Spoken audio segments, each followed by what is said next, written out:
नमस्कार. आपल्याला ना एक सवय असते, खूपच सामान्य वाटते ती, पण हीच सवय आपल्या आरोग्यासाठी एक मोठा छुपा धोका असू शकते हे माहितीये का? आज आपण याच स्क्रोलिंग झोनबद्दल बोलणार आहोत आणि हो, याचा संबंध थेट आपल्या फोनशी आहे. आता एक सरळ प्रश्न विचारतो, टॉयलेटमध्ये मोबाईल घेऊन जाता का? प्रामाणिकपणे उत्तर द्या.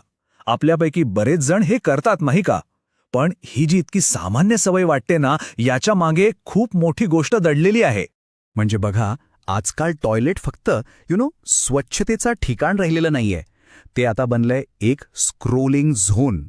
अशी जागा जिथे आपण सोशल मीडियावरचे रील्स, बातम्या किंवा व्हिडिओज बघण्यात इतके हरवून जातो की किती वेळ गेलाय याचा आपल्याला भानच राहत नाही.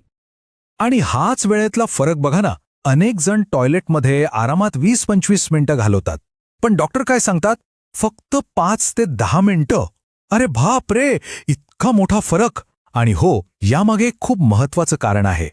आणि म्हणूनच आरोग्य तज्ज्ञ ह्या अगदी साध्या वाटणाऱ्या सवयीबद्दल एक गंभीर इशारा देत आहेत. ही गोष्ट अजिबात हलक्यात घेण्यासारखी नाहीये, कारण ह्याचे थेट आणि गंभीर परिणाम आपल्या आरोग्यावर होऊ शकतात. तर मग नेमका धोका आहे तरी काय? तज्ज्ञांच्या मते ह्या एका सवयीमुळे पाईल्स म्हणजे मूळव्याध, बद्धकोष्ठता आणि इतकंच काय तर किडनीशी संबंधित आजार होण्याची शक्यतासुद्धा वाढते. आणि हे सगळे आजार गंभीर आहेत हे लक्षात घ्या. बरं, चला तर मग यामागचं थोडं विज्ञान समजून घेऊया.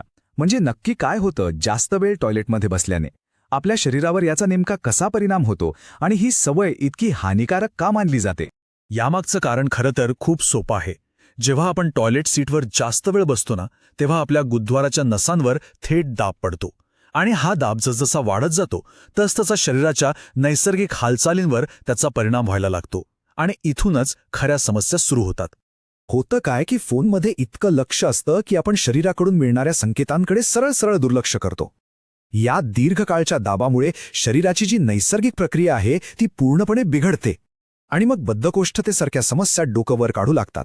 ठीक आहे, आता समस्या तर कळली, पण मग यावर उपाय काय? घाबरून जाऊ नका. चला आता बघूया की आरोग्य तज्ज्ञ यापासून वाचण्यासाठी आपल्याला नेमका काय सल्ला देतात. सगळ्यात महत्त्वाची गोष्ट म्हणजे वेळ. डॉक्टरांच्या मते टॉयलेटमध्ये 5 ते 10 मिनिटांपेक्षा जास्त वेळ अजिबात घालू नये. हा एक साधा सोपा नियम जरी पाळला ना तरी आरोग्यामध्ये खूप मोठा आणि चांगला फरक पडू शकतो. आता वेळेसोबतच आपल्या जीवनशैलीतही काही छोटे छोटे बदल करण्याचा सल्ला दिला जातोय. जसं की बद्धकोष्ठतेचा त्रास असेल तर आहारात डॉक्टरांच्या सल्ल्याने बदल करा. पाईल्सचा त्रास टाळायचा असेल तर जास्त तिखट, मसालेदार पदार्थ टाळा.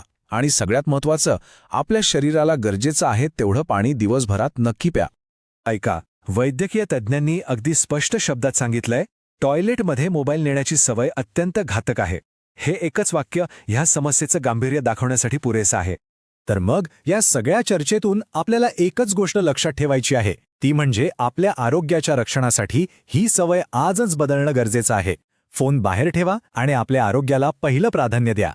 आणि जाता जाता एक विचार करण्यासारखा प्रश्न, आपल्या या डिजिटल सवयी खरंच आपल्या आरोग्यावर परिणाम करत आहेत का?